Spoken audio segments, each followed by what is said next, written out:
गति, कर्म की गति से आपको कोई बचा नहीं सकता। फिर मानवता में, मानव समाज में राम राज की परिकल्पना पर हम हैं, याद रखिएगा। ये क्या है कि आज तक हमारे आज के संविधान में भी यही क्यों ध्यान में रखा जा रहा है विद्वानों द्वारा? तो जो सीता भगवान को अशोक वाटिका में मिली, प्रेम हुआ, लेकिन उनको प्राप्त करने के लिए 10,000 राजा भी हिला नहीं पा रहे हैं, ऐसा धनुष तोड़ना है। और ये मर्यादा पुरुषोत्तम है, चमत्कार नहीं दिखा रहे हैं। इन्होंने प्रमाणित किया कि प्रेम में इतनी शक्ति होती है कि जो 10,000 राजा भी नहीं कर सकते हैं वो आप कर सकते हैं। तो उन्होंने उसे लेके तोड़ दिया और भगवान का भगवती से विवाह हो गया। ये परीक्षा नंबर 1। नंबर 2 देखिए, भगवान राम सीता के विरह में इतना रोए हैं कि पेड़ों से पूछ रहे हैं, हे खग मृग हे मधुकर श्रेणी, तुम देखी सीता मृग नैनी। कोई पेड़ों से पूछ सकता है? लेकिन नहीं, वो विरह में सीता जी के लिए इतने व्याकुल है, इतना ज्यादा प्रेम करते हैं भगवती सीता से। फिर पता चला कि लंका में है, तो उनको एक ब्रिज बनाना है। असंभव सा टारगेट है, 1 महीने में। मेट्रो 4-4 साल में नहीं बनती, 15-15 साल पुराने प्रोजेक्ट लटके हुए हैं, 25-25 साल लग जाता है छोटा सा ब्रिज बनने में। साईं मंदिर का बना, 12 साल में तोड़ दिए। रेलवे स्टेशन वाला बना, टूट गया। लेकिन आज लाखों साल तक चलने वाला वह राम सेतु, जिसे करुणानिधि तोड़ने आया था और उड़ गया, आज भी उसे जब हम अंतरिक्ष से देखते हैं, सैटेलाइट से, तो तैरता हुआ ब्रिज नजर आता है। उसे फ्लोटिंग ब्रिज कहा जाता है। नीचे से भी पानी जा रहा है, ऊपर से भी पानी जा रहा है, बस चट्टानें तैर रही है। इसे आप प्रत्यक्ष वहां जाके देख सकते हैं। आज भी वह ब्रिज भगवान ने 1 महीने के अंदर बनाया ही नहीं, पार भी किया, युद्ध भी खत्म हुआ और सीता जी को लेके भी आए सिर्फ 1 महीने के अंदर। वो अमर ब्रिज। ये प्रेम की तीसरी परीक्षा। पहली अशोक वाटिका, दूसरी विरह में, तीसरी ब्रिज बना डाला।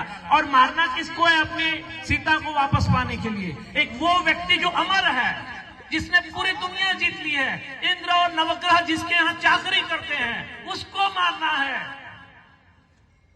लेकिन भगवान ने उसको भी मारा। अग्नि ने भी प्रमाणित कर दिया कि पृथ्वी की यह पुत्री पवित्रतम है, ले जाओ राम।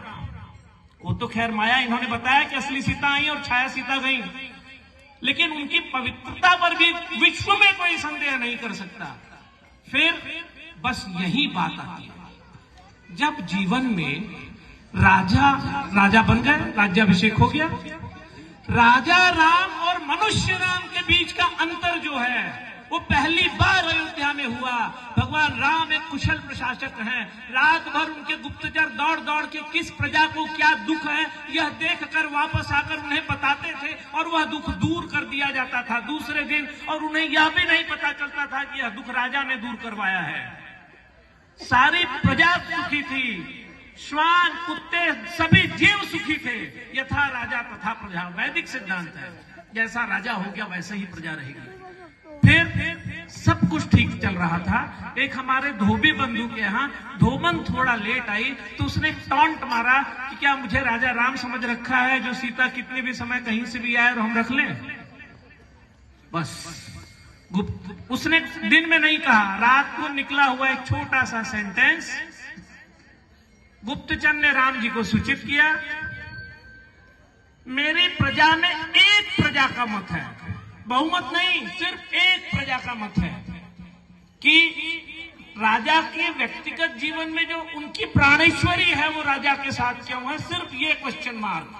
जिसके लिए रावण को मारा, जिसके लिए ब्रिज बनाया, जिसके लिए धनुष तोड़ा, वो सीता भगवान राम ने, राजा राम ने अपनी प्रजा के एक व्यक्ति में, एक प्रजा के लिए उन्हें वन का जाने का, लक्ष्मण से उन्हें छोड़ने का, और पति भी थे तो एक कुशल जगह पर, सुरक्षित जगह पर, ऋषि आश्रम के पास छोड़ने का आदेश पारित किया।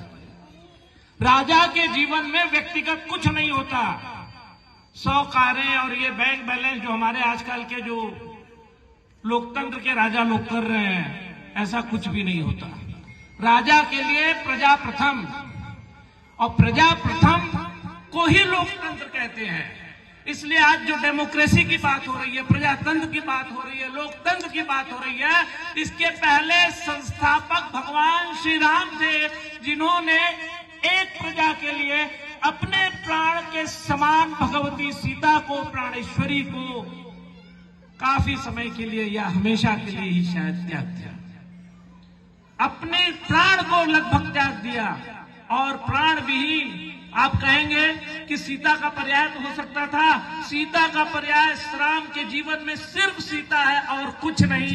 यज्ञ करने की बारी आई तब भी उन्होंने सोने की सीता रखी, लेकिन राम के व्यक्तिगत जीवन में सीता का कोई परिवर्तन या पर्याय नहीं है। वो हमेशा हमेशा के लिए उनके पास सिर्फ सीता है। उस सीता को भी एक हमारे प्रजा के लिए उन्होंने छोड़ दिया। इससे बड़ा त्याग प्रजातंत्र के लिए आज तक किसी ने किया ही नहीं है। ऐसे राजा राम की जय जयकार कीजिए, बोलिए राजा रामचंद्र की, राजा रामचंद्र की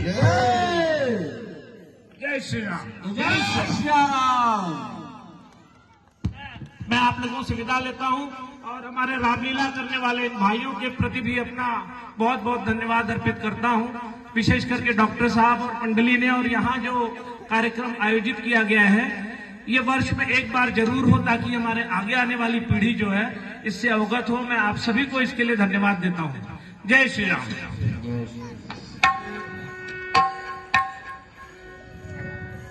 सभी भक्तों को बहुत बहुत धन्यवाद, क्योंकि ये जो राम जी की लीला चल रही थी आज समापन की ओर है। भगवान की ना तो लीला का अंत है ना भगवान की कथा का अंत है, और ये जो उत्सव चल रहा है आज इसका समापन है, क्योंकि भगवान